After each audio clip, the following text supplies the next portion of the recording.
The city of St. Louis is moving towards bringing back controversial red light cameras to help make streets safer. You Paid For It investigator Elliot Davis spoke with the head of the Board of Aldermen about the steps in place to make this a reality. And he joins us now with more on the timetable. Elliot.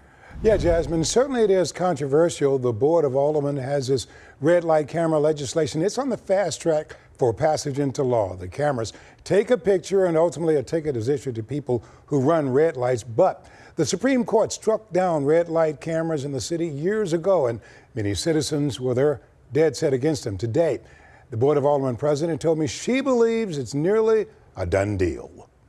The red light camera legislation now making its way through an aldermanic committee. There are two pieces of legislation dealing with the cameras being considered. Both the mayor and board president and many of the aldermen appear to be on board with bringing back the red light traffic enforcement cameras. I talked to Board of Aldermen President Megan Green after the Friday meeting. What's the status of the red light camera legislation now?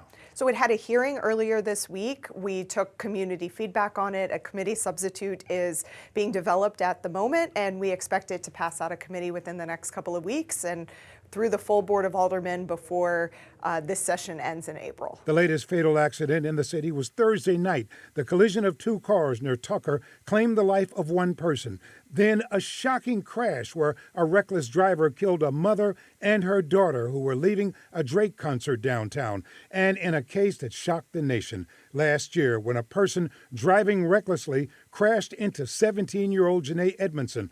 Both her legs had to be amputated. She was just walking downtown with her family and was here for a volleyball tournament. What would the measure do?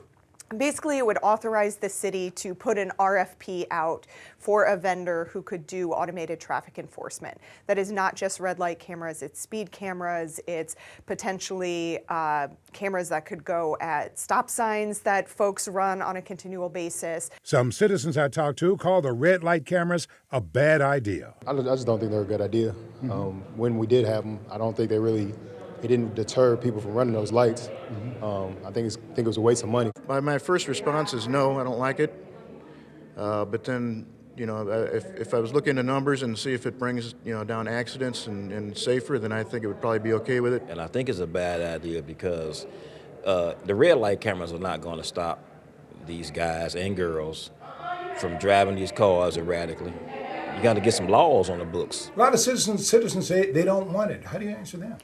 I think we're always playing a balancing game, and these technologies can work if they are used appropriately and with effective oversight. How do you guarantee that this is not overturned the same way it was in the past?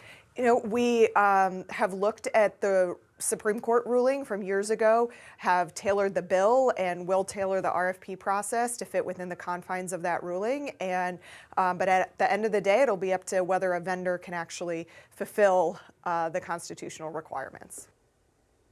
Now, the one way citizens can try to derail this is by taking it to court. After it's passed into law, Mayor Tashara Jones also favors the red light cameras. Some experts say the cameras usually hit the streets about 10 months after that legislation is passed. You know I'm going to keep you posted about this deal. After all, you paid for it.